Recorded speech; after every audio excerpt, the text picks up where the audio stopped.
Hello বন্ধুরা, curious in creative mind চ্যানেলে তোমাদের সবাইকে সুস্বাগতম জানাই।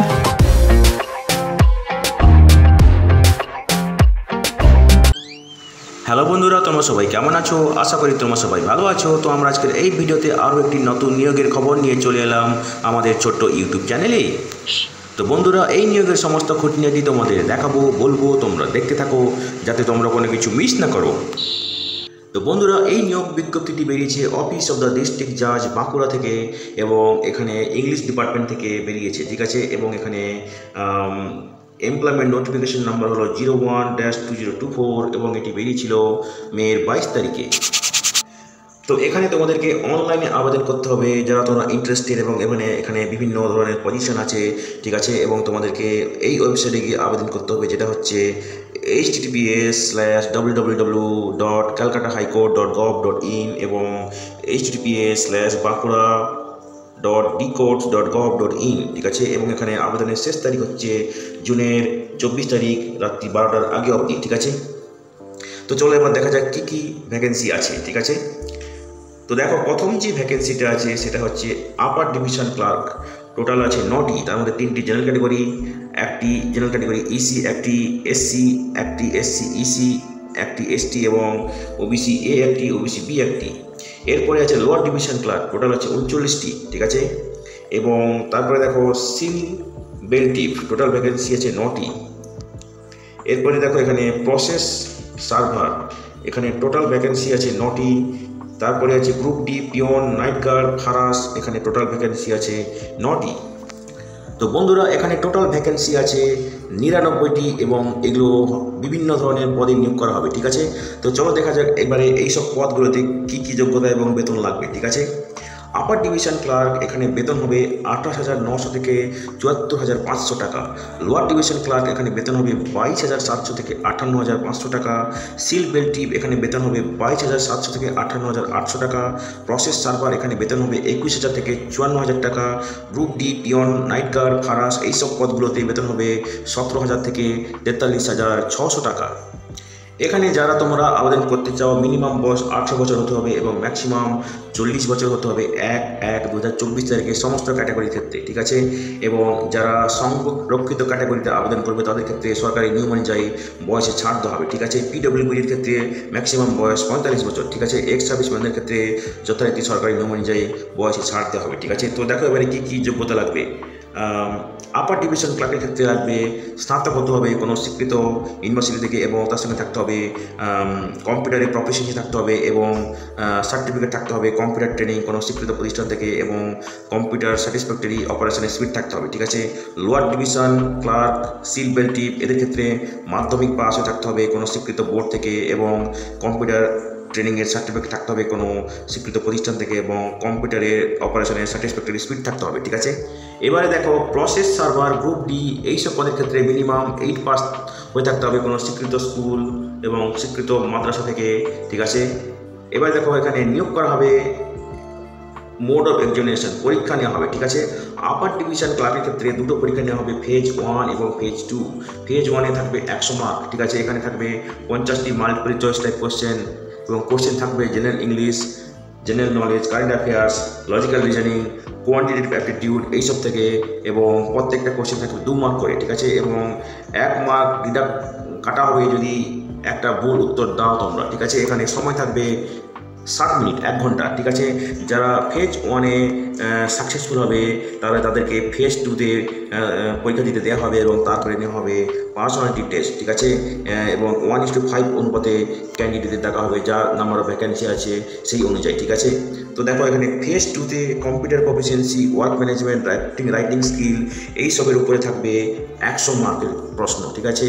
এবং candidate has to answer in English, ইংরেজিতে উত্তর দিতে হবে, এবং question relating preparation of draft notes, reports, letter writing, ঠিক আছে, প্যারাগ্রাফ রাইটিং, প্রিসিজ রাইটিং এইসব করতে হবে কম্পিউটারে, ঠিক আছে। এখানে সময় থাকবে 2 ঘন্টা এবং তারপরে after typing the answer candidate has to put signature in the print out of the answer sheet, ঠিক আছে।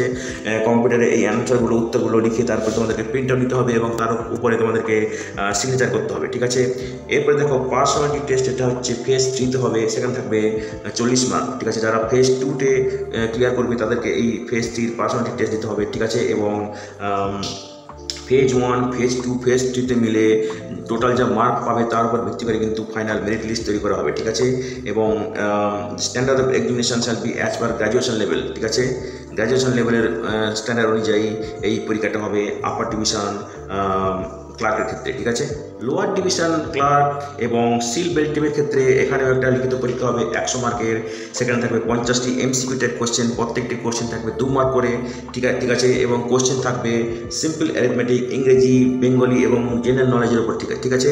এবং ভুল উত্তরের জন্য 1 মার্ক করে কাটা হবে এবং এখানে পরীক্ষার সময় থাকবে 1 ঘন্টা, ঠিক আছে। এবং লিখিত পরীক্ষা যদি যারা কোয়ালিফাই করবে তাদেরকে পরে ডাকা হবে পার্সোনালিটি টেস্টের জন্য, ঠিক আছে। 1:5 এর মধ্যে যা ভ্যাকেন্সি আছে, ঠিক আছে। এবং এই পার্সোনালিটি টেস্ট থাকবে 20 মার্ক, ঠিক আছে। এবং এই লিখিত পরীক্ষায় এবং পার্সোনালিটি টেস্টে তোমরা যা নম্বর পেয়েছো তার উপর ভিত্তি করে ফাইনাল প্যানেল তৈরি করা হবে, ঠিক আছে। এবং এই লিখিত পরীক্ষা যে প্রশ্ন হবে তা মাধ্যমিক পরীক্ষা স্ট্যান্ডার্ডে পরীক্ষা হবে এবং যেটা হচ্ছে West Bengal board of secondary এডুকেশনের সিলেবাস অনুযায়ী হবে, ঠিক আছে। এবার দেখো প্রসেস সার্ভার এবং গ্রুপ ডি, এখানেও লিখিত পরীক্ষা হবে 100 মার্কের, 50টি এমসিকিউ টাইপ কোশ্চেন থাকবে, প্রত্যেকটা কোশ্চেন থাকবে 2 মার্ক করে, প্রশ্ন থাকবে সিম্পল অ্যারিথমেটিক, ইংরেজি, বাংলা, জেনারেল নলেজ এইসব বিষয়ের উপর থেকে এবং একটি ভুল উত্তরের জন্য 1টি মার্ক কাটা যাবে, ঠিক আছে। এবং লিখিত পরীক্ষায় যারা কোয়ালিফাই করবে তাদেরকে পার্সোনালিটি টেস্টের জন্য ডাকা হবে 1:5 অনুপাতে যা ভ্যাকেন্সি আছে সেই অনুসারে, এবং এই পার্সোনালিটি টেস্টে থাকবে 20 নম্বর, ঠিক আছে। এবং লিখিত পরীক্ষা এবং পার্সোনালিটি টেস্টে তোমরা যা নম্বর পেয়েছো তার উপর ভিত্তি করে কিন্তু ফাইনাল প্যানেল তৈরি হবে, ঠিক আছে। এবং এখানে যে লিখিত পরীক্ষা হবে তা ক্লাস 8-এর সিলেবাস অনুযায়ী হবে, ঠিক আছে। তো দেখো এখানে যারা খেলাধুলায় খুব পারদর্শী তাদের ক্ষেত্রে স্পেশাল কোটা আছে, ঠিক আছে। এবং যারা international competition, national competition, inter university tournament, national sports games for school education এইসব ক্যাটাগরিতে ভালো পারফরমেশন করেছো তারাও কিন্তু এখানে আবেদন করতে পারবে, ঠিক আছে। তো এখানে আবেদন করতে গেলে একটা অ্যাপ্লিকেশান ফি আছে, যেটা আপার ডিভিশন ক্লার্কের ক্ষেত্রে 500 টাকা, জেনারেল এবং অন্যান্যদের SC ST ছাড়া SC STদের ক্ষেত্রে এই ফিটা হচ্ছে 300 টাকা। লোয়ার ডিভিশন ক্লার্কের ক্ষেত্রে জেনারেল এবং অন্যান্যদের 300 টাকা, SC STদের ক্ষেত্রে 200 টাকা। Seal belt team, general OBC এদের ক্ষেত্রে 300 টাকা, SC ST 200 টাকা। প্রসেস সার্ভার, জেনারেল OBC 200 টাকা, SC ST 150 টাকা। গ্রুপ ডি, জেনারেল OBC 200 টাকা, SC ST 150 টাকা। তো দেখো যারা এক্সেমটেড ক্যাটাগরিতে আবেদন করবে তাদের ক্ষেত্রে কোনো ফি দিতে হবে না, ঠিক আছে। এবং এই ফিটা তোমরা অনলাইন মোডে দিতে পারবে এবং এটা তোমাদের দিতে হবে ডেবিট কার্ড, ক্রেডিট কার্ড অথবা ইন্টারনেট ব্যাঙ্কিং অথবা চালানের মাধ্যমে, ঠিক আছে। অ্যাপ্লিকেশান ফি হচ্ছে নন রিফান্ডেবল এবং তোমরা অ্যাপ্লিকেশান ফি দিয়ে দেওয়ার পরে তার প্রিন্ট আউট নিয়ে রাখবে যাতে তোমরা পরে ডকুমেন্ট ভেরিফিকেশনের সময় এটা দেখাতে পারো, ঠিক আছে। তো দেখো তোমরা একজন ক্যান্ডিডেট একটাই পদের ক্ষেত্রে কিন্তু আবেদন করতে পারবে, ঠিক আছে। এবারে দেখো venue, date, time of examination এগুলো তোমরা ডাউনলোড করতে পারবে অ্যাডমিট কার্ড থেকে, যেটা পরীক্ষার 2 সপ্তাহ আগে থেকে তোমরা ডাউনলোড করতে পারবে সংশ্লিষ্ট ওয়েবসাইট থেকে, ঠিক আছে। এবং পরীক্ষা দিতে আসার জন্য তোমাদের কোনো টিএ দেওয়া হবে না, সবই নিজেকে বইতে হবে, ঠিক আছে। তো দেখো তোমাদের অনলাইন অ্যাপ্লিকেশান সম্পর্কে কোনো সন্দেহ বা প্রশ্ন থাকলে তোমরা এই ইমেল অ্যাড্রেসে ইমেল করতে পারো, যেটা হচ্ছে bankura.rectt2024@gmail.com, ঠিক আছে। এবং তোমরা অবশ্যই এই ওয়েবসাইটগুলোতে রেগুলার বেসিসে চেক করে থাকবে কোনো আপডেট জানতে হলে, ঠিক আছে।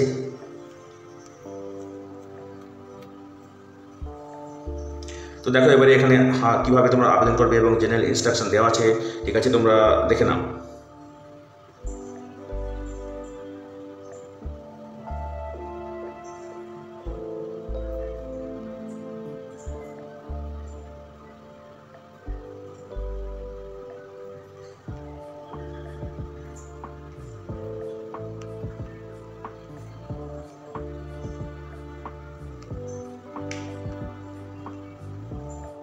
তো তো বন্ধুরা, আজকের এই ভিডিওতে আমরা যে কাজের খবরটি নিয়ে আলোচনা করলাম, আশা করি সেটা তোমাদের কাজে লাগবে।